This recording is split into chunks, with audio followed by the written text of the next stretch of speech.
Episode की शुरुआत होती जब जुमी की पुरानी दोस्त उसके ऊपर हमला करने ही वाली होती है, तब अगली सेकंड वहाँ पर जोंग आके थैंकफुली उसको बचा लेता है और वो उसको जुमी को चाटा मारने से रोक देता है। और जिसकी पहले कोई लड़की को समझ पाए, जोंग उसको एकदम टाइट से पकड़ के उसके हाथ को पकड़ के उसे पीछे ही फेंक देता है और अगली सेकंड में जुमी के पास ही चले जाता है, जिस पर लड़की भी कन्फ्यूज थी कि वट भला कि मेरे साथ अभी हो क्या गया। अभी तभी अगली सेकंड जुमी को बचाते हुए उसे कहता है कि वेल अभी तुम्हें पता है ना कि अभी तुम्हें जुमी को डराना नहीं चाहिए, क्योंकि अभी वेल अपने पास एक किड को भी कैरी कर रही है। और तब इन सारी चीज़ों को देख के जुमी कहती भी है कि वेल मुझे ऐसा लग रहा है कि पहले की तरह कोई भी मुझे नुकसान पहुंचा के चले जाता था और मेरे साथ वैसा बिल्कुल भी नहीं होगा, क्योंकि अब मैं पहले से की तरह कुछ दफरियाल नहीं हूँ। इसलिए सही में मुझे तो भी पता है कि अगर कोई दूसरा इंसान मुझे हट करने के बारे में भी सोचेगा तब तो जोंग ऐसा है जो कि उल्टा उस इंसान को दोगुना और ज़्यादा हट कर देगा। और वेल बट मैं इसकी बात को भी समझ सकती हूँ कि भला युमी इतनी ज़्यादा इनसिक्योर क्यों हो गई, भला यहाँ पे आके इसने मुझे तंग करने के बारे में या फिर छेड़ने के बारे में सोची क्यों लिया, क्योंकि ऑफकोर्स इसके सारे करतूतों के बारे में सुनने को भी पता चल गया था। और फिर आगे कहती भी है कि ठीक है वेल मैं तुम्हें बता दूं कि पहले तुम जिस तरीके से मुझे कॉलेज में नुकसान पहुंचा देती थी अब तुम मेरे साथ वैसा नहीं कर सकती। इसलिए से मैं युमी अब तो तुम्हें मेरे साथ बात करना पड़ेगा और सारे मामले को सुलझाना पड़ेगा।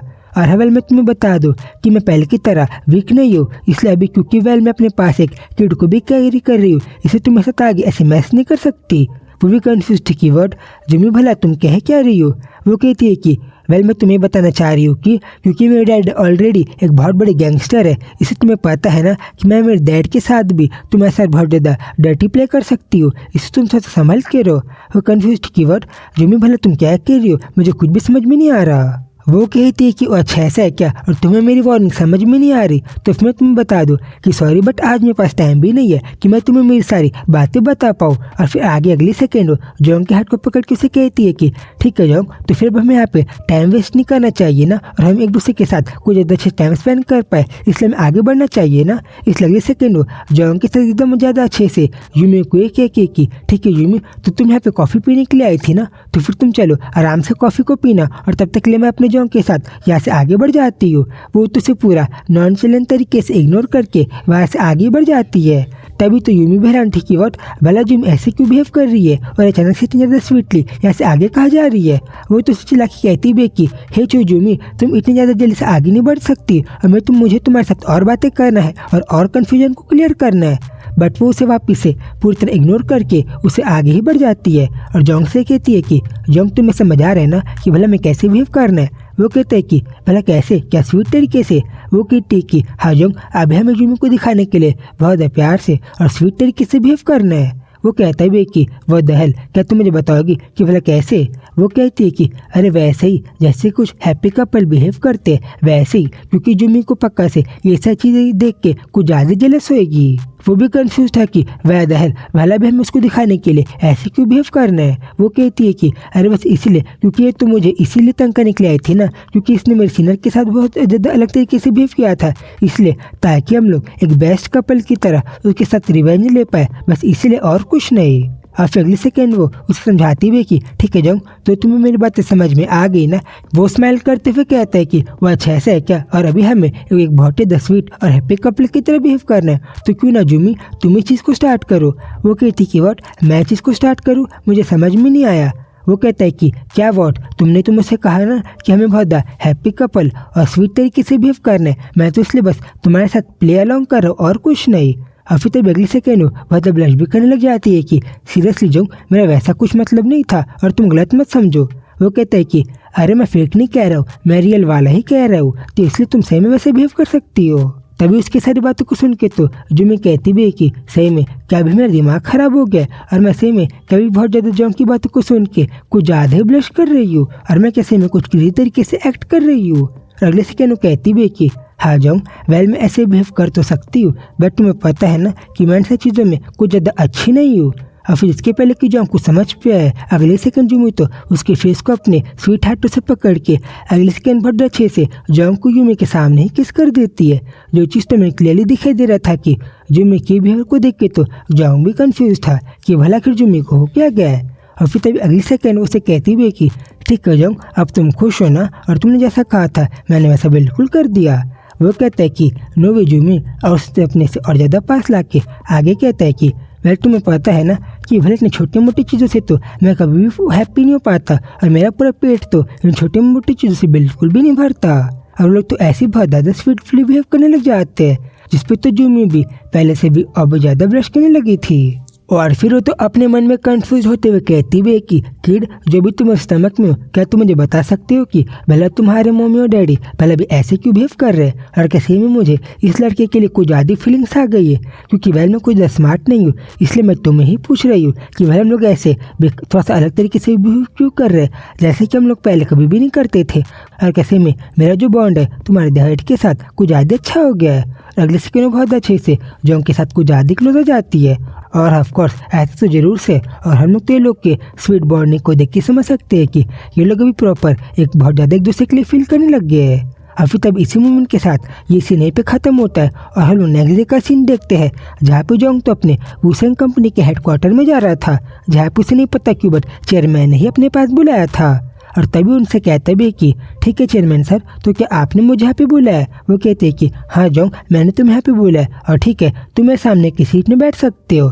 और अगले सेकंड में नहीं पता क्यों बट जोंग को रिंग दिखाते हैं, ये कहते हुए कि ठीक है जोंग, तो तुम इस रिंग को देखो, और ये वही रिंग है जो कि हमारे पूरी वूशेंग कंपनी के पूरे बिहेवियर को सिंबलाइज करती है, और यह हमारी सबसे ज़्यादा इंपॉर्टेंट रिंग है जो कि हमारे पूर्वजों से चले आ रही है। और तुम्हें तो पता ही होगा ना कि जो इस कंपनी का हेड रहता है उसके पास ये रिंग रहती है, और इसलिए अब तक मैंने इस रिंग को अपने पास रखा था। और है वेल ये रिंग और ये पूरी कंपनी तो वही वूशेंग कंपनी है जिसको तुम्हारे फादर और मैंने एक दूसरे के साथ मिलकर अपनी पूरी मेहनत के साथ बिल्ड किया है। वो कहते कि हाँ चेयरमैन, भला जो भी इस पूरे कंपनी में काम करता है, भला किसको ये नहीं पता कि आपने और मेरे फादर ने भला अपनी कितनी ज़्यादा मेहनत करके इस पूरे कंपनी को भला इतनी ज़्यादा अच्छे लेवल पे लाया है। वो कहते हैं कि हाँ एग्जैक्टली जोंग, और मेरा तुमसे यही मतलब है कि मैं तो प्लानिंग कर रहा हूँ कि मैं इस रिंग को और अपनी पूरी कंपनी को तुम्हारे हाथों सौंप दूँ। और हवेल तुम्हें पता है ना कि जब से मैंने तुम्हें देखा है, मैंने जो तुम हमेशा अपनी कंपनी के सक्सेसर की तरह ही माना था, और मुझे तो पता ही था कि मुझे इस रिंग को संभाल के रखना है। और वेल मेरी इस पूरी लाइफ में कभी मुझे डाउट ही नहीं हुआ कि भला मुझे किसको रिंग देना है, और मैं कहीं आगे तुम्हारे अलावा किस इंसान से मिलूंगा। और वेल मोर देन दैट, तुम्हारे फादर ने तो मेरे साथ बहुत ही अच्छे काम को किया है, या फिर नहीं, तुम्हारे फादर ने तो मुझसे भी ज़्यादा काम किया है और कुछ ज़्यादा कंट्रीब्यूट किया है इस पूरे गैंगस्टर कंपनी को आगे बढ़ाने में। और इसलिए क्योंकि इस कंपनी को तुम्हारे फादर और मैंने मिलकर बनाया है, इसलिए मैं चाहता हूँ कि आगे चल के तुम इस रिंग को रख के और अपने आप को इस रिंग को संभालो। बैठा वेल तुम्हारी इन सारी क्वालिटीज़ के अलावा मुझे भी पता है कि तुम ही मेरे इकलौते वीकनेस भी हो, जो कि मेरी कभी वीकनेस भी बन सकती है। वो भी कंफ्यूज था कि व्हाट सर, और आप भला इतना बिल्डअप करके मुझे क्या बताने के बारे में सोच रहे हो, मैं तो कुछ नहीं समझ पा रहा। वो कहते हैं कि अरे वेल मैं एक और बात कहना था, वो बात मेरी एक्स वाइफ से है, वो ह्यूंग से रिलेटेड, कि मुझे पता है कि उसने तो अपने मरने के बाद भी अपने सारे प्लान को पूरा नहीं ख़त्म किया, और कैसे ना कैसे करके तो वो हम लोग के बीच में डरा डालने का ट्राई ही कर रही थी। हम लोग के पूरे कॉर्पोरेशन को तबाह करने के बारे में सोच रहे। इससे सही में इन सारी चीज़ों को देख के तो मुझे कुछ ज़्यादा गुस्सा आ रहा है। और वेल ऐसा नहीं है कि मैं सो ही नहीं पा रहा, क्योंकि मुझे पता है कि अगर मेरा मन चाहे तो मैं तो एक बार में सारी चीज़ों को ख़त्म कर सकता हूँ, बट वेल मैं कुछ ध्यान नहीं दे रहा इन सारी बातों में। बैठा है मेरा तुम्हारी सारी बातों को बता के मेन इंटेंशन ये है कि मैं तुम्हें बता दूं कि तुम्हारा जो पूरा गेम है इस पूरी कंपनी को संभालने का, तुम्हें उस चीज़ को बढ़ा के रखना पड़ेगा, और तुम्हें अपने आप को स्ट्रांग बनाना पड़ेगा कि अगर कोई वापस से तुम्हें ख़त्म करने के बारे में या फिर तुम्हें मारने के बारे में सोचे भी तो वो तुम्हें इतनी ज़्यादा क्लोज ना आ पाए जैसे कि मेरी एक्स वाइफ आ गई थी। इसलिए में मैं तुम्हें बता रहा हूँ कि अब तुम पहले की तरह कुछ ज़्यादा काम डाउन नहीं रह सकते, और तुम्हें और ज़्यादा क्लियर और स्ट्रांग बनना पड़ेगा।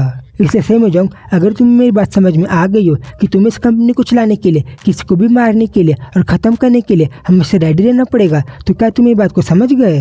वो भी कहता है कि हाँ सर मैं समझ गया। दोनों कहते हैं कि एक और बात, वेल मैं चाहूँ तो मैं तुम्हें अभी भी ख़त्म कर सकता हूँ, बट क्योंकि मुझे इस कंपनी को तुम्हें देना है, मैं वैसा अभी फ़िलहाल के लिए नहीं कर रहा।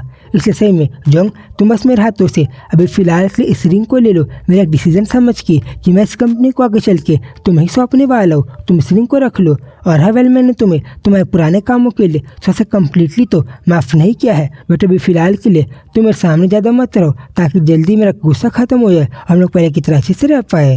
जिस पे जोंग भी कहते हैं कि ठीक है चेयरमैन, मैं आपकी डिसीजन को मानते हुए इस रिंग को ले लेता हूँ, और जैसे आपका गुस्सा ठंडा हो जाएगा तब हम लोग टुमारो मिलेंगे। वो भी अगले सेकंड वहाँ से आगे बढ़ जाता है। अब फिर जब वहाँ से आगे बढ़ रहा था तब हम देख पा रहे थे कि वहाँ का ड्राइवर से कहता है कि ठीक है सर, तो क्या मुझे आपको घर में छोड़ना है? वो कहता है कि घर में नहीं, तुम्हें मुझे कोई आर्ट की जगह में लाना है। वो कंफ्यूज था कि कोई आर्ट की जगह में? सर मैं कंफ्यूज हूँ कि भला ये किसी जगह है?